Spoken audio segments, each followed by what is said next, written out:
이런 걸 포피암이라고 한다더라고. 포경수술도 안 했는데 나 이것 때문에 포경수술 해야 되는 거냐고. 본인이 너무 만졌느냐, 내가 만져서 착색된 거 아니냐, 입술 여러 번 까고 여기 양치 자주 한다고 여기가 착색이 되고 그 검은색으로 바뀌고 이렇게 문제가 되나요?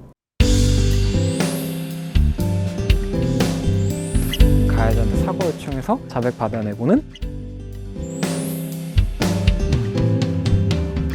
이시은의 와이미TV. 자, 오늘은 중학생, 고등학생 친구들의 사연을 받아서 준비를 해보았습니다.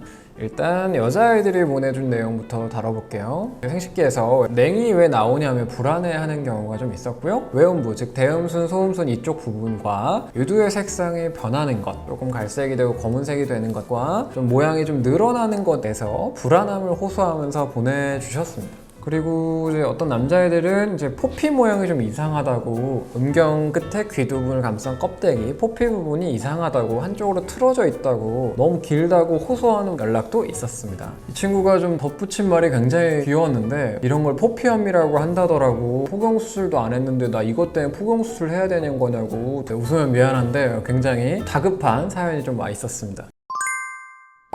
설명을 좀 하자면, 포피 모양 원래 다 달라요. 입술의 모양이 다 똑같나요? 입술의 두께, 길이, 구조 다 다르잖아요. 약간 틀어진 사람도 있어요. 이상한 거 아니에요. 기능 다 해요. 괜찮습니다. 보안도 짝짝이고 눈도 짝짝이고 신체 여러 거 다 짝짝이란 말이에요. 비대칭인 거 너무 당연해요. 고환이 왼쪽 밑으로 살짝 내려가 있다? 70%의 인간인 거고, 고환이 오른쪽에 좀 내려가 있다? 그냥 30%의 인간인 거예요. 통증이 있는 게 아니라면, 따갑거나 뭐 부풀어 오르거나 노랗게 기포, 수포가 올라온 게 아니라면 그냥 모양만 다를 뿐이다. 그럼 억지로 맞추지 마라. 여자애들이 이제 냉이 나오는 것 같다, 혹은 외음부 색상과 유두 색상이 바뀌는 것 같다라고 질문하면서 원인을 본인에게 찾는 경향이 있었어요. 너무 안타까워요. 좀 붙어서 하는 말이, 본인이 너무 만졌느냐, 내가 만져서 착색된 거 아니냐, 아니면 속옷을 내가 잘못 착용해서 그런 거 아니냐, 이런 식으로 질문을 확장이 되어 가더라고요. 이런 걱정이 이 꼬리에 꼬리 물듯이 이어지는 것들은 내용을 몰라서 실체가 없는 두려움인 경우가 많다. 이제 입술을 까면은 잇몸이 나오고, 잇몸이 좀 연약하잖아요. 음경 끝에 포피를 까면은 귀두가 나오고, 귀두가 연약해요. 그 사이에 흰색깔 치구란 이물질을 끼고요. 여성도 이제 외음부를 좀 젖히면, 뒤로 젖히면 소음순이 좀 나오고, 그 안에 되게 더 연약해요. 더 입술 점막 같아요. 이 점막 선본 형질과 본인 그 생식 쪽의 형질이 비슷해요. 근데 거기 색깔이 변했다? 유두 색깔과 대음순, 소음순 색깔이 변했다? 입술 여러 번 까고 여기 양치 자주 한다고 여기가 착색이 되고 그 검은색으로 바뀌고 이렇게 문제가 되나요? 아니에요. 2차 성징 과정에서 자연스럽게 바뀔 수 있는 거예요. 유전적인 요인도 있고요. 그 멜라닌 색소에 따라서 개인의 차이도 있는 거예요. 너무나 당연한 거예요. 오히려 다 똑같아도 이상해요. 근데 개인차라고 할 수도 있지만, 대부분의 사람들이 대부분 그 유두나 대음순, 소음순 색깔이 갈색 혹은 검은색 쪽이기 때문에 굳이 크게 막 불안해하지 않아도 돼요.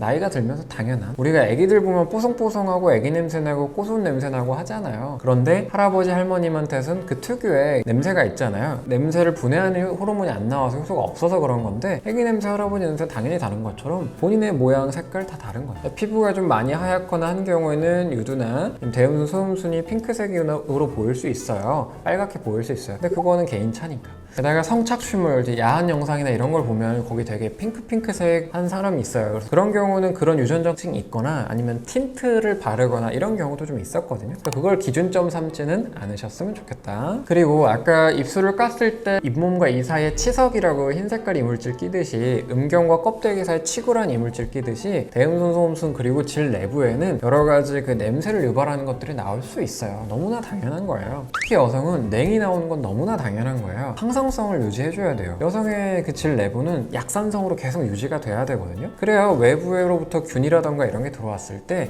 질 내부, 나아가 자궁까지도 지켜낼 수 있잖아요. 그렇기 때문에 너무나 당연한 거예요. 그래서 적당한 균 때문에 약간의 시큼한 냄새가 올라오는 거 너무 당연합니다. 그런데 그 정상적인 면역을 유지하려고 하는 것이 아니라 좀 냄새가 좀 과도하게 심하다, 쉽게 말해서 질 내부 안에서 생선 비린내라던가 오징어 썩은 냄새가 나오게 되면, 그리고 코를 갖다 댔을 때만 나오는 게 아니라 그냥 옷을 다 입고 있는데 이 주변에까지 냄새가 나게 된다, 그러면 질염을 의심해 볼 수는 있다. 이럴 경우에는 트리코모나스 질염을 의심해 보거나 세균성 질염을 의심해 볼 만한 이유는 돼요. 그래서 그래서 두 개가 동시에 오는 경우도 있다고 하니까 병원에 가면 돼요. 산부인과 의원이나 비뇨기의학과 아무데나 가도 상관없거든요. 여성 의사가 계신 곳에 가는 게 좋겠죠. 산부인과 의원이나 비뇨기의학과는 가면 안 될 곳, 가면 창피한 곳이 아니라 주기적으로 가서 검진을 해줘도 되는 그런 공간입니다. 그래서 당연히 배설 관련된 것들은 당연히 체크를 해주는 게 필요하죠. 청소년이 간다고 해서 진료 내용이 이상하게 남거나 그 자체로 뭔가 위법하거나 학교 쪽으로 알려지거나 전혀 아니거든요. 혹시 이것 때문에 걱정이라면 그런 걱정 넣어두셨으면 좋겠다. 보안이 꼬인 것 같다거나 통증이 있거나 그 아내가 막 너무 불편하고 아파서 못 견디겠다 이런 경우에도 병원을 좀 가주는 게 좋다. 앞서 얘기한 포피의 모양이 이상하다, 냉이 나오는 것 같다, 색상이 좀 침착이 되는 것 같다, 이 정도의 내용은 크게 걱정하지 않아도 되고, 거기에 과도한 악취가 풍기거나 통증이 심하거나 했을 때는 병원에 가는데 두려움이 없었으면 좋겠다. 그래서 이런 내용을 어디 가서 물어볼 수가 없어서 답답해할 수 있는데 저희에게 댓글이나 커뮤니티에 글을 많이 남겨주시면 좀 더 자세하게 증상과 이런 걸 남겨주시면 저희도 유관기관 혹은 관련 전문의와 함께 상의를 해서 답변을 드릴 수 있도록 준비를 해보겠습니다. 오늘 여기까지고요. 너무 혼자서 불안해하지 않았으면 좋겠습니다. 감사합니다.